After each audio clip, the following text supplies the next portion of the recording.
Could Bradley Beal finally be on the move? Let's get into this.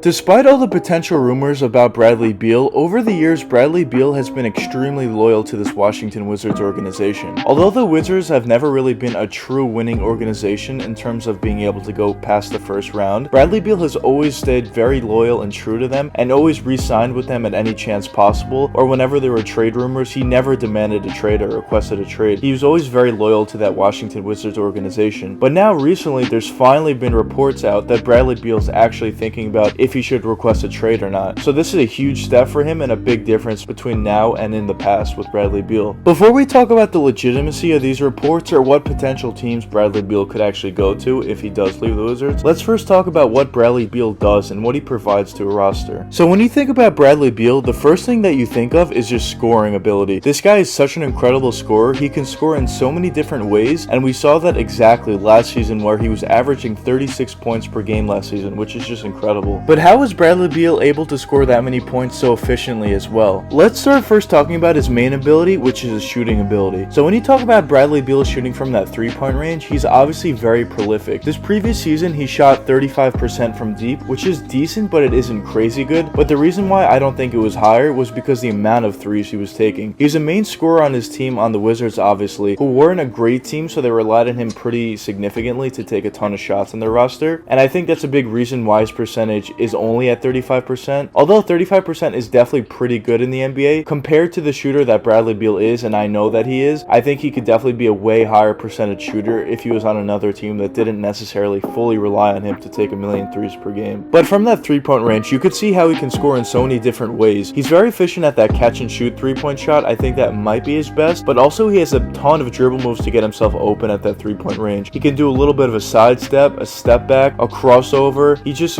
has a ton of ways to get himself open at that 3-point range, which is very effective when you talk about the new NBA. But unlike other players in the newer NBA, a lot of players don't shoot mid-range shots, but that's a complete opposite with Bradley Beal. He's actually very effective at that mid-range shot, especially his pull-up mid-range, which he's very effective at with that dribble pull-up to really get space from the defender and just get wide open looks. As well as he's also very effective at my personal favorite move, that post turnaround fadeaway. It's so difficult to defend that effectively every single time, or at least a decent amount of time. Most of the time you're getting wide open looks and very good looks at the very least with that shot. So that's a reason why it's one of my favorite shots, and Bradley Beal's very effective at it. And then when you talk about Bradley Beal getting all the way to the basket, he has a very effective floater game that he just throws up in the lane, but also he can get all the way to the basket, and sometimes he actually can dunk over defenders. He's pretty sneaky athletic, but most of the time he finishes around the basket with very creative layup. He definitely uses his athleticism pretty effectively in that sense to really stay up in the air and just contort to get his way to a wide open look when he's shooting that layup. Bradley Beal is definitely the definition of a 3-level scorer. He can do it on every side of the ball.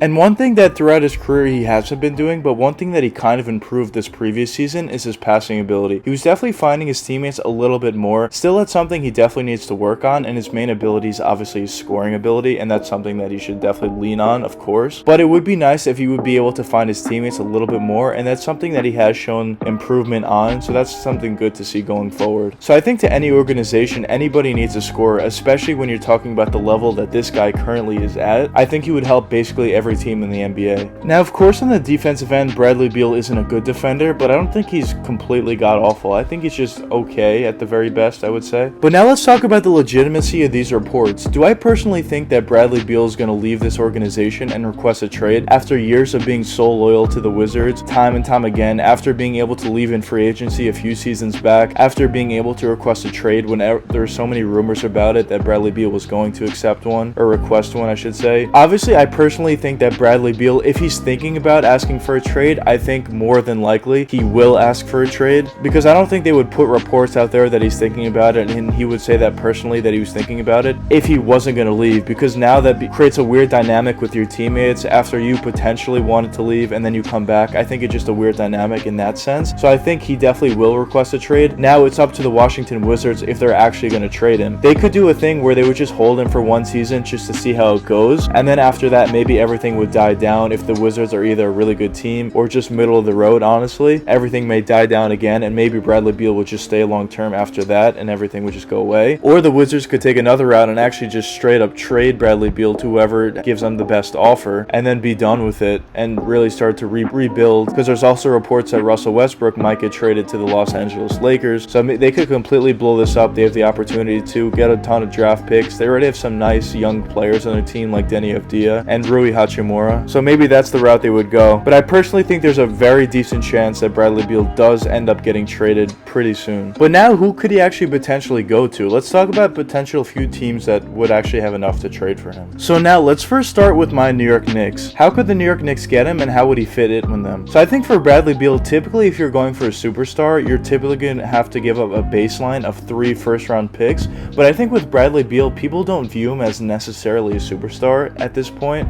or at least on that level where you have to give up 3 first-round picks for him. Now, is that fair? I don't know, but he's definitely not at the level of other guys like Kevin Durant, James Harden, like those kind of guys. Of course not. So probably the baseline for a guy like Bradley Beal would be 2 first-round picks instead of 3 first-round picks. And if you're talking about the New York Knicks, I would say maybe a guy like Obi Toppin, Mitchell Robinson, Emmanuel Quickley, one of those guys, or maybe 2 of those guys, honestly, and 2 first-round picks. And maybe you throw in another filler player as well on top of all of that. But I don't necessarily think the Knicks would give up RJ Barrett. I'm almost confident that they wouldn't give him up for Bradley Beal. And they might give up Julius Randle for him, but I don't think they would necessarily need to. So I think if they're able to keep Julius, they would definitely keep him as well. So probably 2 first-round picks, Obi Toppin, Emmanuel Quickley, and Mitchell Robinson. Probably 2 of those 3 guys they would have to give up in order to get Bradley Beal, and I think that would definitely get the job done. But now let's talk about the fit. So let's assume that the Knicks do keep RJ Barrett and Julius Randle on their roster. So now their big 3 would be RJ Barrett, Bradley Beal, and Julius Randle. How did those 3 guys fit together? So I actually think, as I mentioned before, Bradley Beal doesn't necessarily need to handle the ball all the time. He's definitely a very good catch-and-shoot 3-point shooter, as well as RJ Barrett was, at least his previous season he's proved to be. So I think most of the time, or a decent amount of the time, maybe Julius Randle will be handling the ball, and he would continue to create for his teammates like he has been throughout the entire season, but he would also be able to score a lot easier now because the threat of Bradley Beal on the court, that defender would definitely not be able to come over and double team Julius Randle. They would definitely have to focus on Bradley Beal. But what I think would help Julius Randle a lot also is when Bradley Beal is creating for himself and really just creating his own shot, that's also going to leave Julius Randle wide open in the corner for catch and shoot threes, and he's also been able to hit a lot of catch and shoot threes this previous season as well. So when you have 3 guys who can all play off ball and all really shoot catch and shoot 3-point shots, I think they're definitely going to work pretty effectively together. And I think Bradley Beal overall would just take off so much pressure off a guy like Julius Randle specifically. And I think we've seen in those playoffs that the pressure definitely got to Julius when everybody on the team was really relying on him to have a good playoffs, and he completely didn't. And based on that fact, basically everybody else didn't play well. It was kind of a domino effect. But now if you have Bradley Beal on the team, he's really going to probably be the number 1 guy. So take off a lot of pressure off Julius and really put pressure on Bradley Beal, but he's been used to it throughout his NBA career so far. And then RJ Barrett will also get a lot more room. It would just help everybody out so significantly. It'd also get a lot of wide open shots for all their shooters they have on the New York Knicks. Reggie Bullock, if they retain him. Hopefully they can keep Emmanuel Quickley. He might get traded in that Beal trade if that were to happen. But overall, I think Bradley Beal will be a really good fit with this Knicks team. Now, looking at around the league and looking at other teams that would potentially be interested, whenever you talk about someone on the trade block or in free agency, the teams that are always usually interested are always the Clippers, the Warriors, the Lakers, and sometimes even the Sixers. I think all those teams will be interested, but will they have enough in order to trade for Bradley Beal? Because as I mentioned before, it's probably going to take at the very least 2 first-round picks and probably another 2 young up-and-coming players, or maybe a player who's very close to being an all-star level talent at this point. And those other players, other teams I should say, I'm not sure if they have enough to trade for him. Maybe a team like the Celtics maybe would want to trade for him, add some depth and add some scoring to their roster. Maybe the Dallas Mavericks get some help from Luka Doncic, but yet again, they don't have basically no draft picks. They're all in the New York Knicks possession, so I don't know if they have enough either in order to get him. Honestly, looking around the league, it seems like the New York Knicks would be the best team that would have the most amount in order to get him, unless a team like the Thunder would want him, but I doubt they would want him, honestly. I think at this point, what the Thunder are doing is they're just trying to collect draft picks and just get a very young core going around, centered around SGA, although there have been trade rumors around him recently, which is kind of crazy in my opinion. But looking around the NBA, I think it would be the New York Knicks and probably a few other contenders in the league, but the New York Knicks would definitely have the best trade offer, and if they they really wanted Bradley Beal and he was on the trading block, they could definitely get him easily. But let me know what you guys think in the comments. Do you think Bradley Beal is actually going to get traded from the Washington Wizards? And if you think he is, where do you think he's going to go? But anyways, I hope you guys enjoyed the video, and if you did enjoy, please leave a like and subscribe and hit that post notification bell. It really helps me out a lot.